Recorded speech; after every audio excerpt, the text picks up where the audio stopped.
రైతు మిత్రులు అందరికీ నమస్తే అండి. ఇప్పుడు మీరు చూసుకుంటే ఇది Taiwan giant king variety.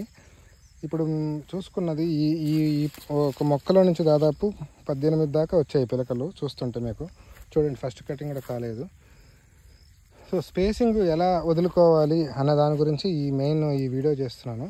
So మనము దగ్గరగా కాకుండా దూరంగా అంటే 2.5 ఫీట్కి 2.5 ఫీట్ నాటుకోవాలి. ఎందుకంటే పైకి వచ్చినప్పుడు పక్కన కూడా మొత్తం కలిసిపోతాయి. కొంచెం గాలి వెళ్తే మనకు ఉన్నప్పుడే ఈ గ్రోత్ కూడా బాగుంటుంది.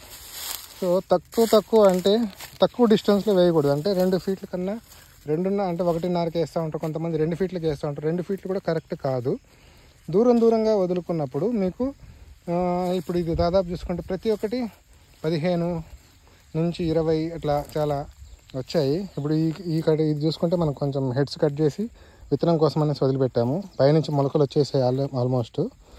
కొంతమందికి ఇలా కావాలనుకున్న వాళ్ళకి నేను ఇలా ఇస్తున్నాను. మీకు చూసుకుంటే స్పేసింగ్ గురించి మెయిన్గా ఇప్పుడు ఈ వీడియో కవర్ చేస్తున్నది. తక్కువ స్పేసింగ్ ఉన్నప్పుడు తక్కువ వస్తుంది.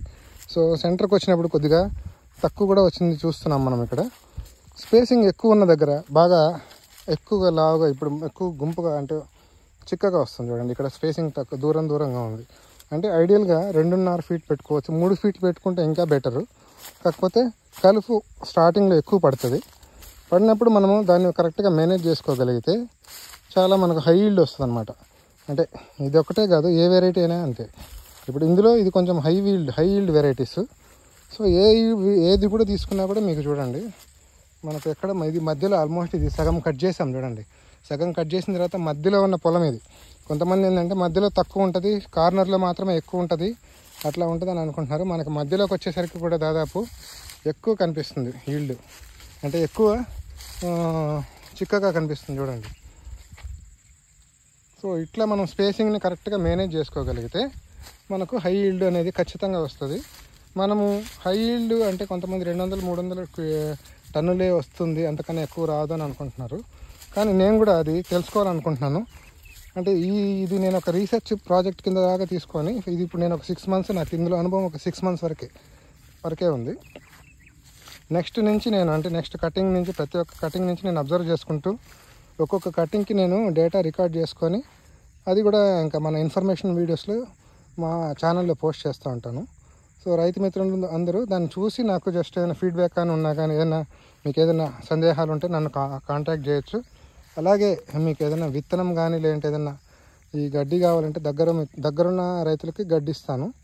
దూరంగా ఉన్న వాళ్ళకి సీడ్ కావాలనుకుంటే సీడ్ ఇస్తాను. ఇదంతా మనము ఇక్కడంతా నేచురల్ పద్ధతిలో చేస్తున్న వ్యవసాయం అనమాట ఇది. ఇప్పుడు చూడండి, మా గోమాతలు అక్కడ ఉన్నాయి. ఇక్కడ ఒక గోమాత ఉంది, అటువైపు ఒక గోమాత మేస్తుంది.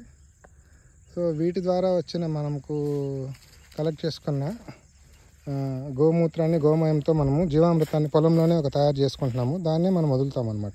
అంటే ప్రతి వాటరింగ్ చేసినప్పుడంతా అందులో మిక్స్ చేసేసి పంపించేస్తాం. అంటే అట్లా చేసుకోవడం వల్ల మనకు భూమి కూడా చాలా, మనం భూమిని కూడా భూమాతను కూడా మనం కాపాడుకున్న వాళ్ళం అవుతాము.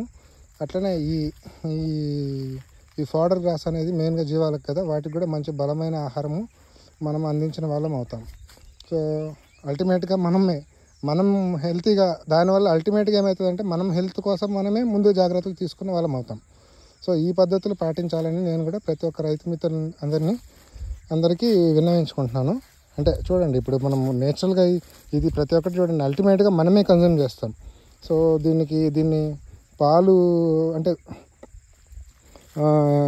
జీవాలకి అందిస్తే పాలు ఇస్తాయి. లేదంటే అట్లనే షీప్ ఫార్మింగ్ కూడా ఏంటంటే వెయిట్ పెరుగుతుంది. కానీ మనం ఇచ్చే ఆహారం ఏంటి, నేచురల్ పద్ధతిలో చేస్తున్నాం కాబట్టి అది మంచి బలవర్ధకమైన ఆహారము, క్లీన్గా ఉంటుంది. దానివల్ల హైజీనిక్గా కూడా ఉంటుంది. మనం వాటి ద్వారా వచ్చే ఆహారము మనకి హైజీనిక్గా ఉంటుంది. సో అది మనమే కన్జ్యూమ్ చేస్తాం అల్టిమేట్గా. సో మనల్ని మనమే కాపాడుకోవాలనుకుంటే మనము ప్రకృతి వ్యవసాయం తప్పనిసరిగా పాటించాలి. అందుబాటులో ఉన్న ప్రతి ఒక్క రైతులందరూ వీలైనంత వాళ్ళ శక్తి కొలది నేచురల్ పద్ధతిలో నేచురల్ ఫార్మింగ్ వైపు అడుగులేయాలని చెప్పి నేను అందరికీ నా ఛానల్ ద్వారా అందరికీ తెలియపరచుకుంటున్నాను, అట్లనే విన్నవించుకుంటున్నాను.